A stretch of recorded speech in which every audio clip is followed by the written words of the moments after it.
أعوذ بالله من الشيطان الرجيم بسم الله الرحمن الرحيم فتلقى آدم من ربه كلمات فتاب عليه إنه هو التواب الرحيم قل اهبطوا منها جميعا فإما يأتينكم مني هدى فمن تبع هداي فلا خوف عليهم ولا هم يحزنون والذين كفروا وكذبوا بآياتنا أولئك أصحاب النار هم فيها خالدون۔ پھر حضرت آدم علیہ السلام نے اپنے پروردگار سے کچھ کلمات سیکھ لیے تو اللہ نے ان پر توجہ فرمائی اور ان کی توبہ قبول کی۔ یقیناً اللہ بہت زیادہ توبہ قبول کرنے والا اور مہربان ہے۔ پھر ہم نے ان کو بطور اعزاز کے کہا کہ تم یہاں سے اتر جاؤ سب، پھر اگر تمہارے پاس میری طرف سے کوئی ہدایت پہنچے تو جو میری ہدایت اور میری ہدایت کی پیروی کرے گا تو ان پر کوئی خوف نہیں ہوگا، نہ وہ غمگین ہوں گے۔ اور جن لوگوں نے کفر کیا ہے، انکار کیا ہماری آیتوں کا اور ان کو جھٹلایا ہے، تو وہی لوگ جہنمی ہیں اور وہ جہنم میں ہمیشہ رہیں گے۔ اس سے پہلی آیات میں حضرت آدم علیہ السلام جو سب سے پہلے پیغمبر اور نبی ہیں، سب سے پہلے انسان ہیں، ان کی طرف سے ہونے والی لغزش کا بیان کیا گیا، اور پھر اس کے جواب میں اللہ کی طرف سے عتاب ہوا اور حکم ملا کہ آپ یہاں سے نیچے اتر جائیے جنت سے۔ لیکن چونکہ اس سے پہلے اس طرح کی کوئی بات سامنے نہیں آئی، پہلی مرتبہ ان سے ایسی لغزش ہوئی تو فوراً معافی مانگنے لگے، اللہ کے دربار میں رجوع ہونے لگے۔ لیکن چونکہ پہلی مرتبہ ایسا واقعہ پیش آیا تھا، اس لیے کلمات بھی ایسے کوئی نہیں جانتے تھے کہ جس سے اللہ کی شان میں توبہ کی جائے۔ اس بات کا بھی ڈر تھا کہ میں کوئی کلمہ زبان سے نکالوں وہ مزید عتاب کا، ڈانٹ کا سبب نہ بن جائے، اس لیے بس خاموش رہتے تھے۔ اللہ دلوں کے حال کو جانتا ہے، اس لیے اللہ نے خود ہی حضرت آدم علیہ السلام کو توبہ کے کلمات بھی سکھا دیے تھے۔ وہ کون سے کلمات ہیں؟ حضرت عبداللہ بن عباس رضی اللہ تعالیٰ عنہ فرماتے ہیں یہ وہ کلمات ہیں جو دوسری آیت میں وارد ہوئے ہیں۔ اللہ فرماتے ہیں ربنا ظلمنا انفسنا وان لم تغفر لنا وترحمنا لنكونن من الخاسرین۔ یہ وہ کلمات ہیں جو حضرت آدم علیہ السلام کو اللہ نے سکھائے، یعنی خود ہی سکھائے گئے اور پھر ان کی توبہ بھی قبول فرما دی۔ اللہ کی طرف سے کتنی مہربانی ہوئی۔ تو حضرت آدم علیہ السلام نے یہ کلمات پڑھے، ان کی اہلیہ نے یہ کلمات پڑھے کہ اے ہمارے پروردگار، ہم نے اپنی جانوں پر ظلم کیا ہے، اگر آپ ہمیں معاف نہیں کریں گے، اگر آپ ہمارے اوپر مہربانی اور کرم نہیں کریں گے، وَإِن لَّمْ تَغْفِرْ لَنَا وَتَرْحَمْنَا لَنَكُونَنَّ مِنَ الْخَاسِرِينَ، تو ہم تو نقصان والوں میں شامل ہو جائیں گے، خسارے اٹھانے والوں میں ہوں گے، اس لیے ہمیں معاف کر دیجیے۔ چنانچہ جب وہ معافی مانگنے لگے تو اللہ نے ان کی توبہ قبول فرمائی اور اس کا بیان یہاں پر آیا۔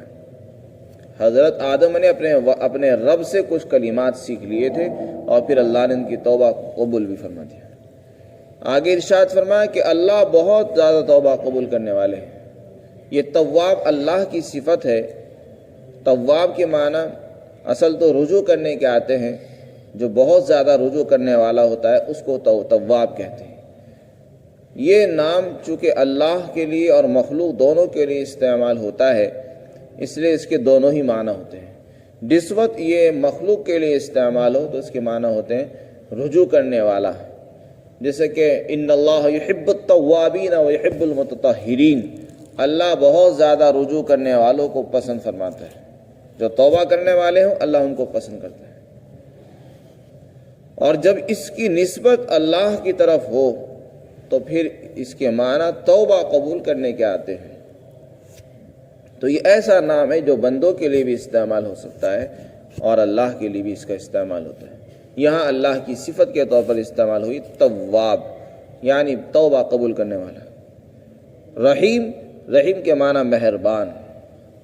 یہاں چونکہ ایک توبہ کا لفظ استعمال ہوا ہے، حضرت آدم علیہ السلام کی توبہ کا تذکرہ ہے، اللہ نے ان کو وہ کلمات سکھا دیے، اس لیے ہم سب کو توبہ کی حقیقت بھی جاننی چاہیے، جو کہ ہم سب گناہ گار ہیں۔ حدیث شریف میں آتا ہے کل بنی آدم خطاء، ہر آدم کی اولاد گناہ گار ہے، اور بہترین گناہ گار وہ شخص ہے جو گناہوں سے توبہ بھی کرے۔ التائب من الذنب کمن لا ذنب لہ، آپ نے ارشاد فرمایا کہ گناہوں سے توبہ کرنے والا ایسا ہوتا ہے جیسے کہ اس نے گناہ ہی نہیں کیا، یعنی گناہ اس سے صاف ہو جاتے ہیں۔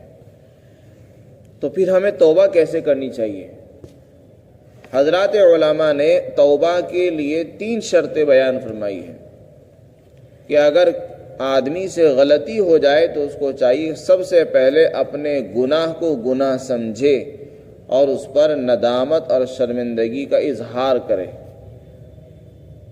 جو کیا اس پر شرمندہ ہو، احساس ہو کہ میں نے غلط کیا ہے۔ تو سب سے پہلی چیز تو احساس، یہ احساس ہونا چاہیے کہ ہم گناہ کر رہے ہیں۔ آج امت کا حال یہ کہ گناہ کر رہے ہیں، گناہ کو گناہ ہی نہیں سمجھ رہے ہیں۔ تو سب سے پہلی چیز احساس ہمارے اندر آئی، یہ اس وقت ہوگا جب انسان سوچے گا، محاسبہ کرے اپنے نفس کا، میں کیا کر رہا ہوں، کیا ہمیں کرنا چاہیے، اللہ نے مجھے کس مقصد کے لیے پیدا فرمایا، میں کہاں لگا ہوا ہوں، میں نے اپنے اوقات کو ضائع کر دیا، جان مال کو میں نے برباد کر دیا، میرا قیمتی وقت چلا گیا، میں نے اپنے آپ کو اللہ کے دین کے لیے وقف نہیں کیا۔ تو اس احساس کرے، ندامت ہو، شرمندگی ہو، تو یہ پہلا مرحلہ ہے۔ اس کے بعد دوسرے نمبر پر جو گناہ ہوا ہے اس کو فوری طور پر چھوڑ دے۔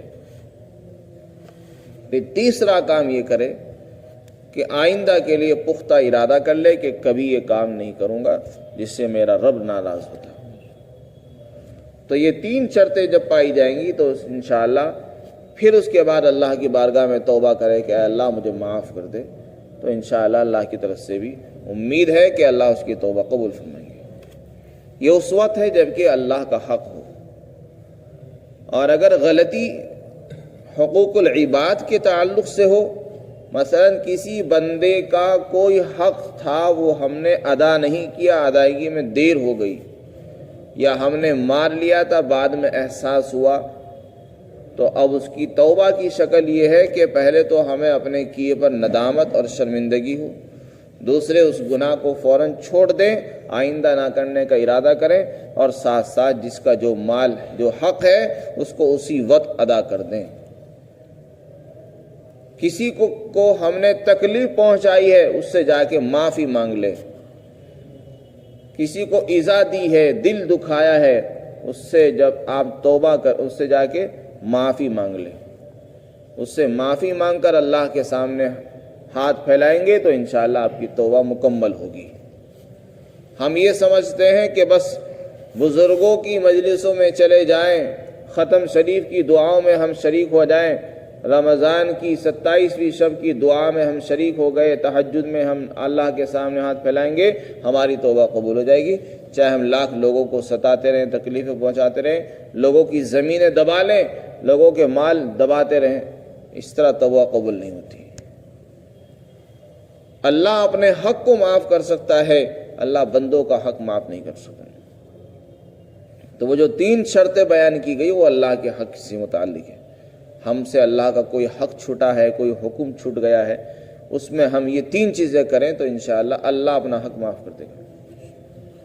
لیکن اگر ہمارا معاملہ بندوں سے ہی بگڑا ہوا ہے، کسی کا حق دبایا ہے، کسی کا مال دبایا ہے، والد صاحب نے میراث چھوڑی اس کو تقسیم نہیں کیا، بہنوں کا حق نہیں دیا ہے، پڑوسیوں کے حقوق نہیں دیے، پڑوسیوں کو ستایا، دل دکھایا ہے، کسی کو گالی دی ہے، کسی کو برا بھلا کہا ہے، تو جب تک اس سے معافی نہیں مانگیں گے، جب تک حق والے کا حق نہیں پہنچائیں گے، اس وقت تک ہماری توبہ بھی مکمل نہیں ہو سکتی۔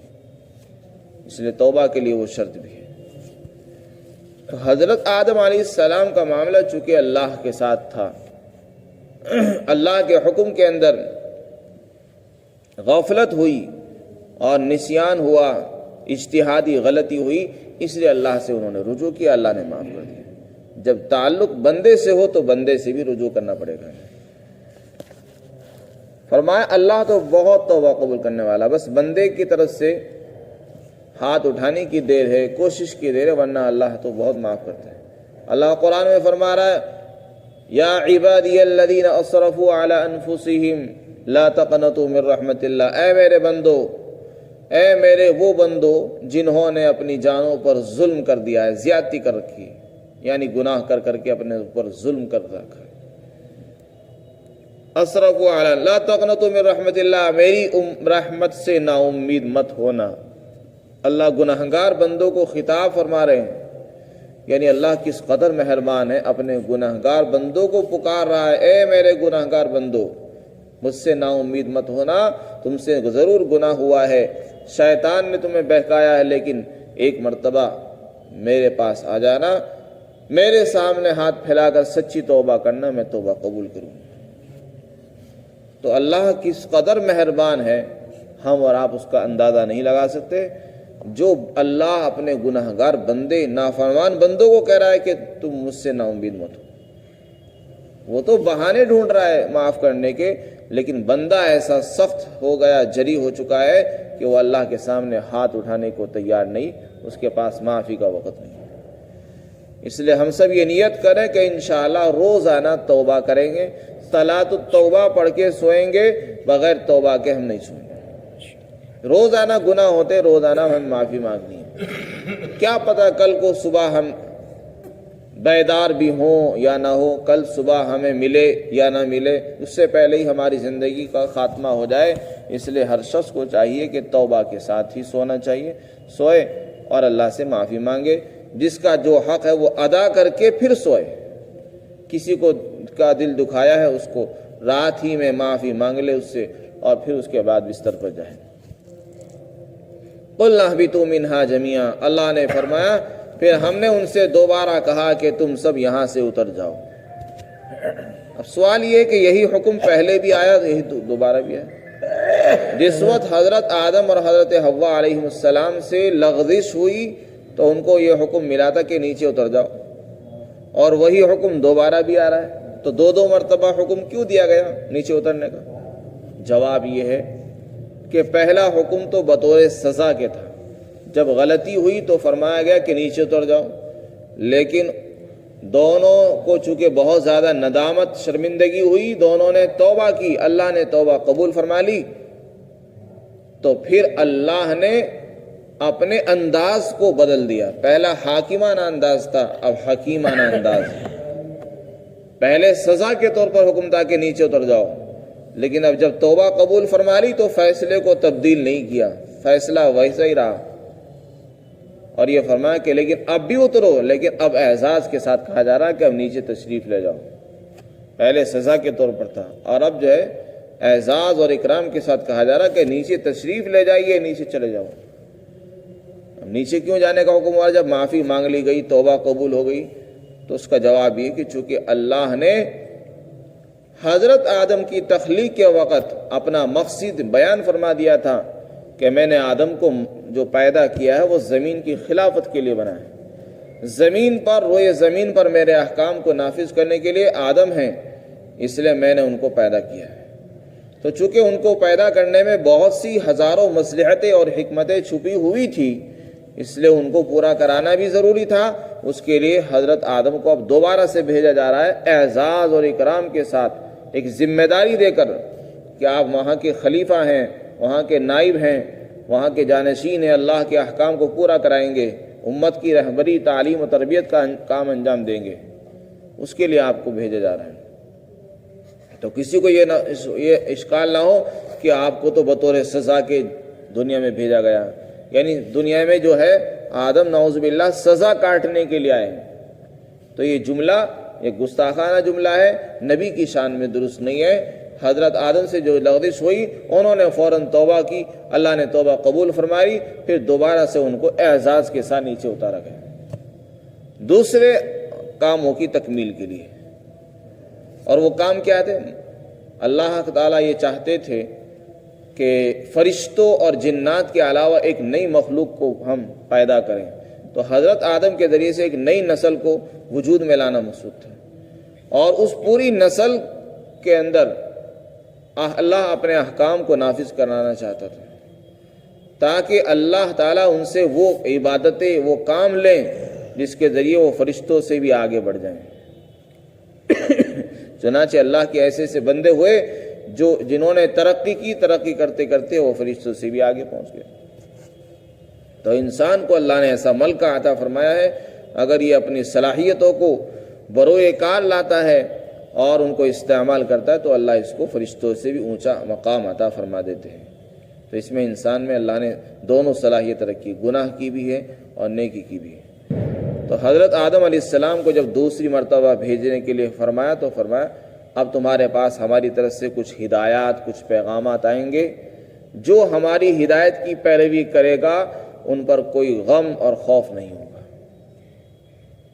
دو انعامات بیان کیے، جس نے ہمارے راستے کی پیروی کی تو اس کو سب سے پہلا انعام یہ ملے گا کہ آئندہ پیش آنے والی کسی مصیبت کا اس کو ڈر اور خطرہ نہیں ہوگا۔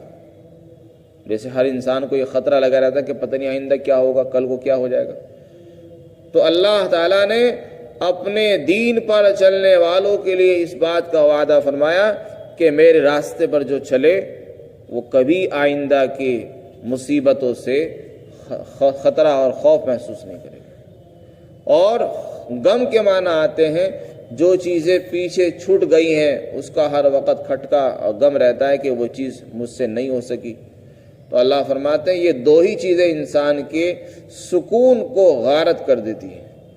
ایک انسان مالدار ہے، پیسے والا ہے، سب کچھ اس کے پاس ہے، لیکن ہر وقت اس کو دو چیزیں پریشان کرتی ہیں، ایک تو پیچھے چھوٹنے والی چیزوں کا غم اور آئندہ آنے والی مصیبت کا ڈر اور خوف، یہ دو چیزیں اس کو ستاتی رہتی ہیں۔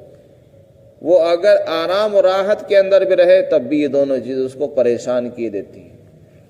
ہر انسان ان سے نجات حاصل کرنے کے لیے طرح طرح کے راستے اختیار کرتا ہے، کوئی گھومنے جاتا ہے، کوئی اپنے شہر کو چھوڑ کر دوسرے شہر میں جاتا ہے، کوئی تفریح کرتا ہے، کوئی کہیں جاتا ہے۔ اللہ نے فرمایا کہ اگر تم آئندہ کی مصیبت سے نجات چاہتے ہو، پچھلے والے غموں سے چھٹکارا چاہتے ہو، تو پھر اس کا طریقہ ہے کہ میرے دین پر چلو، میرے راستے کا اتباع کرو، تو انشاءاللہ ان دونوں مصیبتوں سے تم چھٹکارا پالو گے، سکون اور راحت کی زندگی ملے گی۔ والذین کفروا وکذبوا بآیاتنا، فرمایا اور جو ہماری آیتوں کا انکار کریں گے اور ان کو جھٹلائیں گے وہ جہنمی ہوں گے اور جہنم میں ان کو ہمیشہ رہنا ہوگا۔ تو یہاں پر حضرت آدم علیہ السلام کی توبہ کا بیان ہے۔ حضرت موسیٰ علیہ السلام سے بھی جب لغزش ہوئی تو انہوں نے بھی توبہ کے کلمات اللہ کے سامنے پیش کیے، رب انی ظلمت نفسی فاغفر لی، اے میرے پروردگار مجھ سے ظلم ہوا، مجھے معاف کر دے۔ حضرت یونس علیہ السلام سے لغزش ہوئی، انہوں نے مچھلی کے پیٹ میں کلمات پڑھے، لا الہ الا انت سبحانک انی کنت من الظالمین۔ تو غرض یہ کہ انبیاء علیہ السلام کی تعلیمات سے ہمیں سبق ملتا ہے کہ جب انسان سے غلطی ہو تو اس کو فوراً اللہ کے سامنے معافی مانگنی چاہیے، رجوع کرنا چاہیے۔ ہم سب گناہ گار ہیں، سر سے پاؤں تو گناہوں میں ڈوبے ہوئے ہیں، ہمیں ہر نماز کے وقت بعد دعا اور مغفرت مانگنی چاہیے۔ اللہ ہمیں ہماری توبہ کو قبول فرمائے اور ہمیں تمام گناہوں سے پاکیزہ بنا دے۔